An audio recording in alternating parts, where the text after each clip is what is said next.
امام ربانی کی لکھیا اے کفر نال یاری واسطے میں پڑھن لگا. سبحان اللہ. لو جی حصہ اول تے صفحہ نمبر 393 تے مکتوب نمبر 165.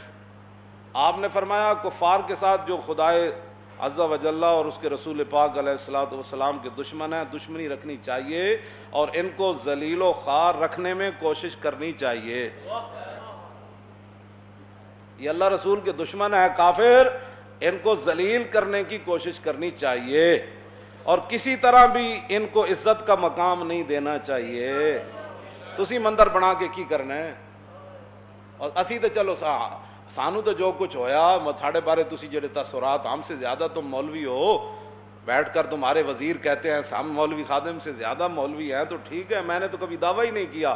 میں تو ہمیشہ یہ دعویٰ کرتا ہوں میں کتا پاک رسول اللہ. تساں کی سمجھتے ہو دین نال تساں اتنی بڑیاں گلاں کر کے تساں بچ جانا ہے؟ نا ان بطش ربک لشدید انہ کیوں جی فاخذناہ واستکبر هو وجنودہ فی الارض بغیر الحق وظنوا انہم الینا لا. فرمایا فرعون اور اس کے سارے یاروں نے تکبر کیا اور ان کو یہ گمان ہوا کہ انہوں نے میری طرف نہیں آنا تھا. اگے فاخذناہ وجنودہ فنبذناہم فی الیم, کیسا چاسڑ مطلب گل ہے. فرمایا ہم نے فرعون کو بھی پکڑا اور اس کے سب یاروں کو دریا میں ڈبو دیا. یہ تو اللہ کا فرمان ہے فاخذناہ وجنودہ فنبذناہم فی الیم فانظر کیف کان عاقبۃ الظالمین. فرمایا ویکھو ذرا ظالماں دا اسی انجام کی کرنے ہاں, دوہاں نوں نپ کے ڈبو دیتا. لے بھائی ہن دس بچو اس دے غضب کولوں. کامیابی خارج از ملت سے ناکامی بھلی, کامیابی خارج از ملت سے ناکامی بھلی, لطف دشمن سے ہی شہرت ہو تو بدنامی بھلی. بے وفا تم کو کہیں آل حرم اس سے بچو, بے وفا تم کو کہیں آل حرم اس سے بچو, دیر والے کج ادا کہہ دے یہ بدنامی بھلی. بس کیوں جی بت پرست ہمیں یہی کہیں گے نا, یہ انتہا پسند ہے, یہ بدنامی بھلی. لیکن بے وفا تم کو کہے آل حرم اس سے بچو, اکبر دے راستے تے نہ چلو. ہاں جی اے نہ ہوئے کہ پھر جناب قیامت تک تمہارا نام بھی اکبر کی لسٹ میں آ جائے.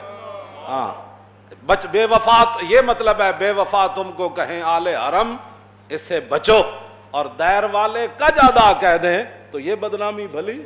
کیونکہ ساڑھے آقا و مولا نے جو بت توڑے یہ بدنامی تو نہیں, یہ تو غلامی ہے, بدنامی نہیں ہے. ہاں جی تم کیسے بت پرستیاں کرا کے اور تم مسلمانوں کو تباہ کرنا چاہتے ہو. مجدد صاحب اگلے کی گل لکھی اے میں ایک تقریر کیا تو میرے خلاف ہندو بھی تقریراں کیتیاں کہ یہ کیا کہہ رہا ہے, سنو یہ کیا کہتا ہے. میں کیا کہتا ہوں یہ تو مجدد صاحب کہہ رہے ہیں, یہ تو مجدد صاحب کہہ رہے ہیں. کیوں جی او مجدد الفسانیان جڑے آج بھی جنہاں دی پتہ ہے کی ڈیوٹی ہے, آج بھی کی ڈیوٹی ہے کہ جب رسول اللہ دی کچہری لگ دی تے وڈا پکھا لے کے پیچھے کنج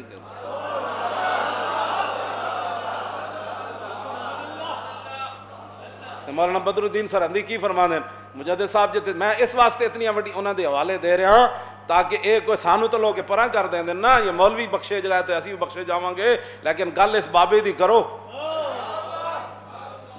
وہ ہند میں سرمایہ ملت کا نگہباں ہے, ہاں وہ ہند میں سرمایہ ملت کا نگہباں ہے. اس کی بات تو مانو, اس کی بات تو مانو. جہاں اقبال نے بھی جا کے اپنا ماتھا ٹیک دیا, اس کی تو بات مانو, ہماری نہیں مانتے. ہم آپ نے تو مخلص اتنے بنو. مولانا بدر الدین سرہندی فرما دیں مجدد صاحب جس مسلح تے سجدہ فرما دے سن نا تے مسلح دا چونکہ بڑا نرم سی تے آپ نے ٹاٹ دا ایک ٹکڑا بدے ہوئے سی او دے تے سیتے ہوئے سی آپ دے مریدین نے تاکہ وہ ٹھوس جگہ بن جائے. وہ میڑا ہو گیا تے آپ دے مریدین نے اس نے اتاریا. مولانا بدر الدین سرہندی فرما دے انہاں جدوں اتاریا تے سارے مرید کھڑے سن تے میں وچ چک لیا تے میں انہوں چک کے اپنی پگڑی دے وچ رکھ دتا, انج وچ رکھ دبا دیتا. کہندے میں شامی گھر گیا, میں پگڑی اتارن دا یاد نہ رہا تے میں پگڑی سمیت سو گیا. او ٹکڑا جتے تے مجدد الفسانی صرف متھا ٹیک دے سن. فرمایا اس ٹکڑے دی برکت نہ اس رات مینوں رسول اللہ دی 12 واری زیارت ہوئی.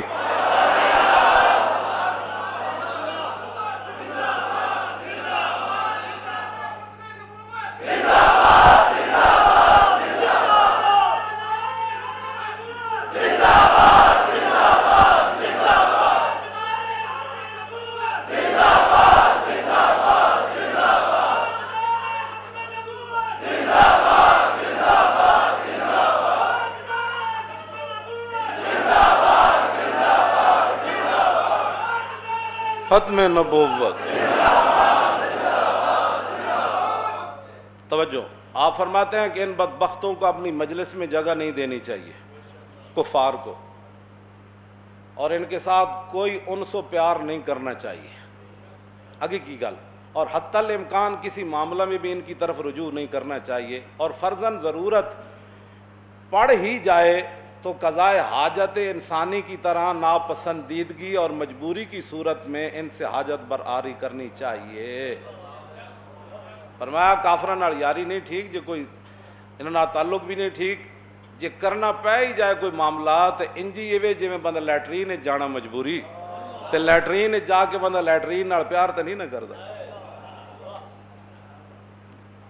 اے امام ربانی ہے کہ میں نشان لا کے رکھیا، جس نو کوئی تکلیف ہوئے اتو لے کے تھلے تک،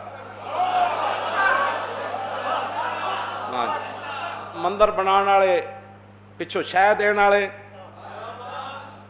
تم یعلم خائنۃ الاعین وما تخفی الصدور، تم پیچھے کھڑے ہو کر ان کو شہ دیتے ہو، یہ کرو۔ اللہ فرماتا ہے وہ تو بددیانت آنکھ کو بھی جانتا ہے، وہ آنکھ میں کس انداز سے آپ کو دیکھ رہا ہوں، آپ مجھے نہیں پتا اور آپ کو بھی نہیں پتا، لیکن رب کو یہ بھی پتا ہے آپ مجھے کس نظر سے دیکھ رہے ہیں اور میں آپ کو کس نظر سے دیکھ رہا ہوں۔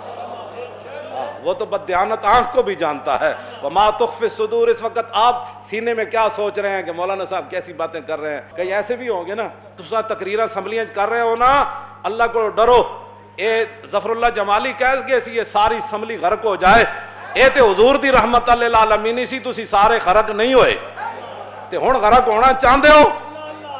آخر ایک حد ہے ہر شے دی، رواداری دی بھی حد ہے، اسلام رواداری کا سبق دیتا ہے لیکن ایک حد تک دیتا ہے۔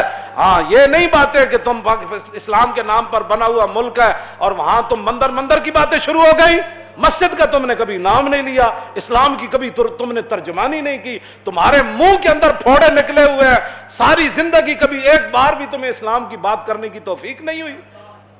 میں نے یہ بد دعا نہیں کی، میں اگرچہ آمین کہنے والا ہوں، ظفر اللہ جمالی کی دعا میں میری آج بھی آمین ہے کہ جن جن لوگوں نے ختم نبوت پر ڈاکہ ڈالا، جو خاموش رہے یا ان کی گود میں جا کر بیٹھے اور فیض آباد کے خلاف باتیں کرتے رہے، یا اللہ ظفر اللہ جمالی کی بد دعا ان کے خلاف پوری فرما دے۔